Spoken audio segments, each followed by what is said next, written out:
Good afternoon, and thank you everyone for joining today's call. I'm Stephanie Lally with the House Committee on Education and Labor. We are recording this call, but members of the media are also welcome to record on their end. We want to get to as many questions from the press as we can. At the conclusion of the speaking program, we will take questions in the order in which they are received. If you're asking a question, please use the raise hand feature in the bottom of your screen to enter the queue, or if you called in, press *9. And now I will turn it over to Dr. Adams to begin her remarks. Thank you very much. And good morning, everybody. I'm Congresswoman Alma Adams. I serve as chair of the Workforce Protection Subcommittee of the House Ed and Labor Committee, and I'm honored to be joined today by my colleague on the committee, Representative Kathy Manning. As Workforce Protection's chair, I want to mention that I'm in full support of President Biden's employer mandate for vaccination. 40 years ago, it seems like we had the same discussion over seatbelts, and the Gallup poll showed the majority of Americans in the early 80s opposed the seatbelt mandate, and now can you imagine driving without a seatbelt today? So to be able to participate in society, you should be vaccinated unless there's a very compelling reason for you not to be. Crushing COVID is the only way we're going to build back better together. And of course, President Biden's Build Back Better agenda is why we're here today. Last week, the Education and Labor Committee marked up our portion of the Build Back Better Act. And in doing so, we put together transformative legislation that will help the American people recover from this pandemic and to forge a brighter future for our families. As many of you know, I have 4 top priorities in Congress, my 4 H's: hunger, healthcare, higher education, and housing. Unfortunately, though, COVID-19 has become a 4H crisis, and every area of public policy is affected by this pandemic. So I'm happy to say that in addition to its investments in primary education, that this legislation makes huge steps forward on higher education and hunger. The Committee on Education and Labor's portion of the Build Back Better Act invests $761 billion to lower costs for families, secure good paying jobs for American workers, and set a strong foundation for America's children.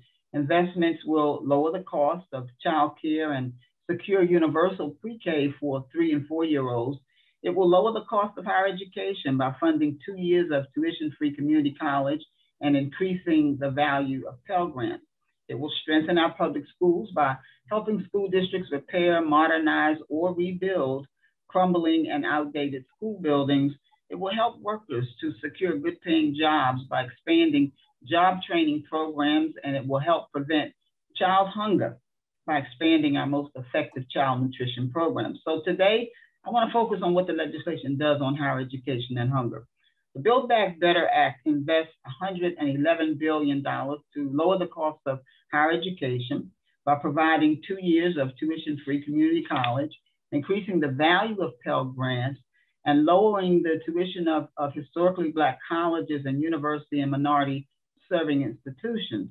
An investment in education is an investment in America's future. This is an investment that brings returns for every $1 a state invests in public higher education. It receives $4.50 in return through higher tax revenue and decreased spending on public assistance programs. In the modern economy, every American deserves the opportunity to get an education beyond the high school level, whether it's at a trade school, a community college, or a 4-year university. Today, 70% of jobs are held by people with more than a high school degree. The rising cost of college is preventing many students across the country from getting a quality degree that prepares them for a rewarding career. Over the past 50 years, the maximum Pell Grant went from covering nearly 80% of the cost of our 4-year college degree to under 30%, leading millions of low-income students to take out debt to finance their education. The Build Back Better Act invests in lowering the cost of a quality post-secondary education by providing 2 years of tuition-free community college, increasing the value of Pell Grants, and which are the cornerstone of student financial aid, and making a quality degree more accessible for students of color through targeted investments in HBCUs, tribal colleges and universities, Hispanic serving institutions, Alaskan Native or Native Hawaiian serving institutions, and other minority serving institutions as well. That language includes many of the broader aims of my signature legislation. I do want to mention, though, that we do have $27 billion in tuition subsidies for HBCUs and MSIs, $2 billion to build research and development capacity at HBCUs and MSIs with a priority for currently underfunded institutions, and then $1.45 billion for direct institutional support for HBCUs and MSIs. But the Ignite HBCU Excellence Act has over 95 House co-sponsors, bipartisan support in the House and Senate, and no fewer than 30 companies and organizations that have endorsed the bill. We're excited to see Congress and the administration beginning to take on research and infrastructure needs of HBCUs. But I'm here to tell you that this is only the beginning. And I'm going to continue to work with our bipartisan partners to pass Ignite. Additionally, the Build Back Better Act invests $35 billion in proven child nutrition programs that will bolster the fight against child hunger. And even before the pandemic, more than 10 million children lived in homes that did not have reliable access to nutritious food. So child hunger has a lasting impact on children's physical health, their mental health, and their education. But the problem is so pronounced that in my district, almost 30 CMS schools have open food pantries to help feed students and their families at home. So child hunger is nothing less than a crisis.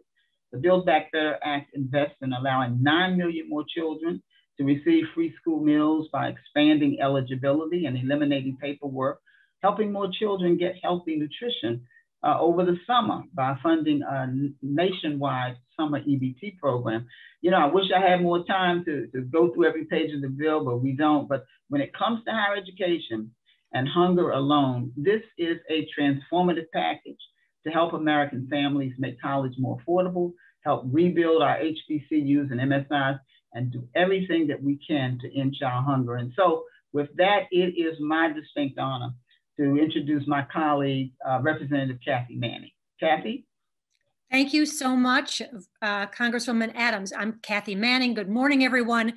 I'm proud to represent North Carolina's 6th Congressional District in Congress. I'm proud to serve on the Education and Labor Committee, and I want to thank my colleague, Congresswoman Adams, for all the work she's done for so many years to combat child hunger and to make education more accessible, and especially for her work on behalf of HBCUs. She's been a leader in that area, and we are all grateful.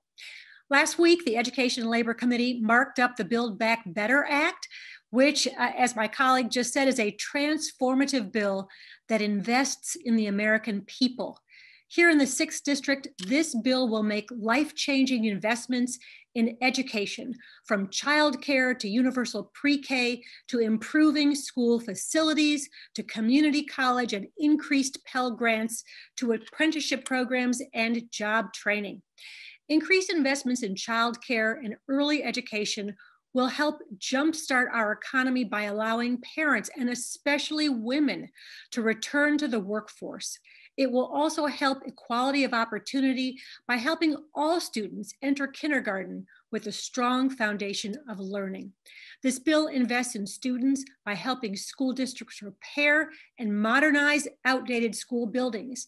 In a recent study, one of the school districts in my district had an independent evaluation of their school facilities done and learned that the Guilford County School District will need $2 billion of investment to update all the outdated buildings. This bill is a critical first step to help modernize outdated school infrastructure in communities like mine and communities all across the country. My district is also home to 2 outstanding community colleges. And this bill, as my colleague mentioned, creates 2 years of tuition-free community college, putting the promise of higher education within reach for so many students who currently simply can't afford the cost of this much needed education. It also increases the value of Pell Grants, and my colleague gave all the important statistics to know about why Pell Grants need to be increased. They have not kept up with the cost of education. This bill also makes strategic investments in historically Black colleges and universities, like the 3 great HBCUs in my district. And this bill invests in workers by funding public workforce development programs, including paid job training opportunities, career navigation services, and wraparound support like transportation. At a time when so many people are changing careers and looking for new employment, investing in our workforce must be a top priority. These investments will be transformative for communities like mine. To build back better, we must make investments not just in traditional infrastructure, but in our people at every stage of their lives to grow our economy, to innovate, and to create equitable and long-lasting gains. I'm proud to have supported the advancement of this bill through the Education and Labor Committee last week, and I look forward to supporting its passage in the coming weeks. Thank you. Thank you both Dr. Adams and Representative Manning. This concludes our speaking program. If you have a question, please click the raise hand button in the center bottom of your screen, or by pressing *9 if you dialed in by phone. We will take questions as they come, as many questions as we can. If you're asking a question, please let us know which member your question is directed at and your outlet so we can get to as many as possible. Our first question was pre-submitted. There are a lot of major proposals in this package. Can each member describe their top 1 or 2 priorities? Let's start with Dr. Adams. Well, thank you very much for that question. As an educator, of course, for 40 years, education is real key for me. As you know, I've done a lot of work on HBCU campuses, taught 40 years at Bennett College, and I'm a graduate of North Carolina A&T twice. So higher education is very important to me. And so while I am concerned about education overall, I do know that our historically Black colleges and universities are really suffering right now with $25 billion across this country in deferred maintenance. Having the opportunity for students minority students, students at MSIs to be able to compete, their campuses must be up to par and updated. So that's one of the key things for me, but making sure that every child and every family can eat and have an opportunity to have a good quality of life. And so having that hunger addressed is also very important to me. Hunger and education do go together. Thank you for your question. Since my colleague talked about higher education, I will talk about the early years, which I think are equally important. This bill embraces President Biden's determination to have birth through 5-year-old care and education for children, to make sure we're getting kids off on the right start. And we know how much brain development is done in the 0 through 3 years. We also know, and I know personally from my involvement in our local community, that we have far too many children who are starting kindergarten 2 years behind their peers because they haven't had the opportunity to attend preschool. So this bill will allow childcare and universal pre-K to make sure that all of our children are getting off to the right start and have the foundation they need to embrace school and learn with their peers. It also has the double benefit of helping families, and particularly women, get back to work with the child care assistance. We know that over 2 million women had to drop out of the workforce during this pandemic because they lost their options for child care and had to stay home and take care of their kids and also help their kids learn online. This bill will address that and make sure that we allow all of our people who want to work to get back to work, and at the same time take good care of our young children in their early foundational years. Thank you both. And the next question comes from Ruben Jones. Ruben, please, I invite you to unmute yourself. Congresswoman Manning and Congresswoman Adams, it's good to see you. This is Ruben from Spectrum News. My question is about over the weekend, Senator Manchin said he would not vote for a $3.5 trillion bill. He hinted at maybe he would vote for it if it went down to $1 to $1.5 trillion. I wonder, is that a number you're willing to support? And are there specific areas where you see that there could be some compromise and negotiation in this? Thank you. I'll jump in. I actually listened to his remarks on Meet the Press just this morning, and it was interesting. He did not tie himself to a particular number. He was unwilling to talk about a specific number. He kept talking about the fact that he wanted to see the details first, and he wanted to see the scoring. So I don't believe that he's tied himself to a $1 trillion number. I think he just wants an opportunity to see what all of these great investments would cost. He wants to see the detailed scoring. I think he just wants to take a little bit more time, and perhaps he's enjoying his moment in the sun. But I think that when he is able to see whatever information it is he wants to see, he will see that what we have from our Education and Labor Committee, the investment we have in our children, in our families, in our workforce, merit approval. Let me also add that I hope he's not tied into to that number, because we have so many needs. In order to build back better, I think we're going to have to put forth, as we have tried to do, an aggressive agenda in terms of the funding needs for our communities, for our families, for our children. You know, I'm a little bit concerned that the senator seems to be still concerned. I haven't seen all of the details in all of the budgets myself, but I do know that we need these resources in this budget, and so I'm hoping that you know, I don't know if he's just getting his time in the sun, but time is running out. Time is winding up, as they used to say in the old Baptist church. Time is winding up, and we really need to be serious about what our needs are in these communities. And we know that. We already know that we've got to beef up in all of these areas. So I'm hoping that he's not tied into those numbers. I certainly would like to see us have what we started out with. But I do know, having been involved as long as I have, that compromise is the key. And certainly I think we've already made some concessions, but you know, we'll see. We'll see. Thank you both for that answer. Our next question comes from Carrie. Carrie, you are now invited to unmute your line. Hi, how are you? Thank you very much for taking my question, and hey, Stephanie. It seems like the education provisions and the hunger provisions are really important in terms of, from a racial justice perspective. And I'm curious, how each of you feels about the progress we're making in Congress so far this year in terms of racial justice. And, to the extent that we haven't made as much progress as we would like, with things like the George Floyd bill not having passed yet.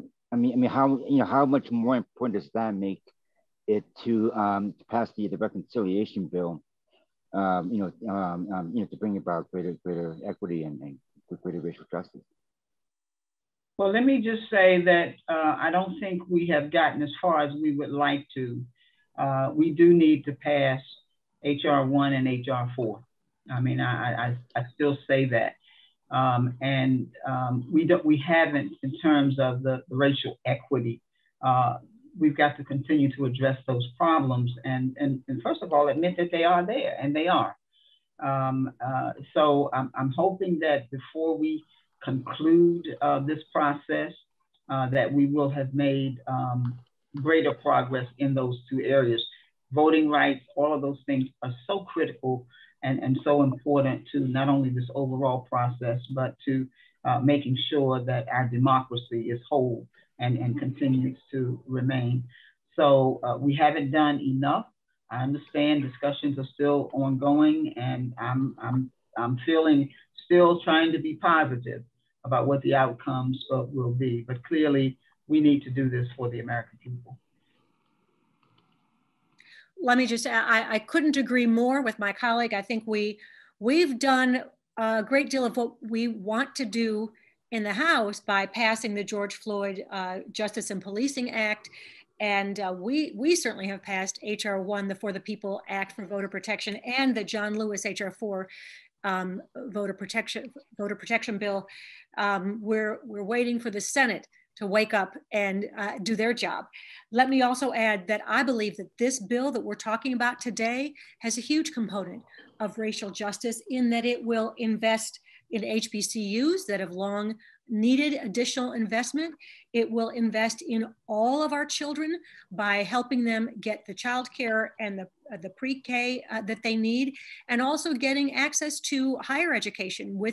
I wish the Pell Grant increase were a lot larger, but at least we have some increase, and also the 2 years of community college, and also community college that will then transfer to four-year university. That will give many more students, and particularly students of color, the opportunity that they deserve. So I see all of this, everything that we're doing in this this bill that we're talking about today, and in the infrastructure bill and the Build Back Better Act. These are all important components to achieving some modicum of racial equity. Thank you both so much. Thank you so much. We do not have any other press questions, so now I invite Dr. Adams to provide closing thoughts. Well, let me just say that I am very delighted that we had this discussion. It's important for us to do that and to continue to do it. I want to thank everybody for joining us today. I want to thank the Ed and Labor Committee subcommittee staff. They worked extremely hard to make sure that we're able to do what we need to do. And then, of course, I want to thank you as well, Congresswoman Manning, for your participation and for your work in the committee. The Build Back Better Act is transformative legislation. It's going to help us recover from the pandemic. And we all need to be concerned about it. It's an unprecedented response to an unprecedented crisis. But the only way that we're going to be able to move forward as a country is with this level of investment that we've been talking about today, that will help our families that are still hurting due to COVID-19. So I want to thank you again. Have a good morning and a blessed day, and God bless. Oh, actually, if you could stay, Brian Murphy just raised his hand. I'm so sorry. Brian Murphy, I'm going to invite you to unmute yourself. I apologize for that. That's okay. That's okay. I was a little late getting my hand up. This is for both of you. How confident are you that the House will be able to pass something as big and as bold as you two are advocating?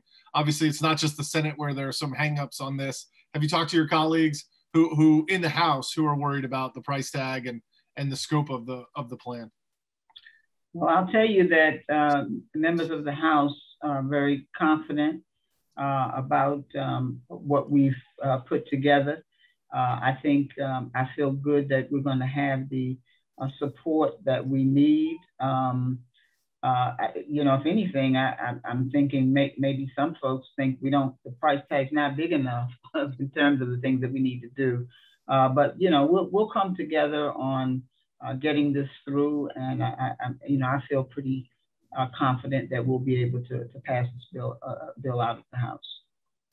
Brian, I also have confidence in our leadership to help us work our way to get this passed. So I agree with Congresswoman Adams. I think we will get this through. Okay, great. Thank you both. Brian, did you have one last question? Nope, thank you very much. Thanks, all right, Brian. Thank you. And now this does truly end the conclusion of our event. Thanks, everybody. All right. Have a good day, everybody. Thank you.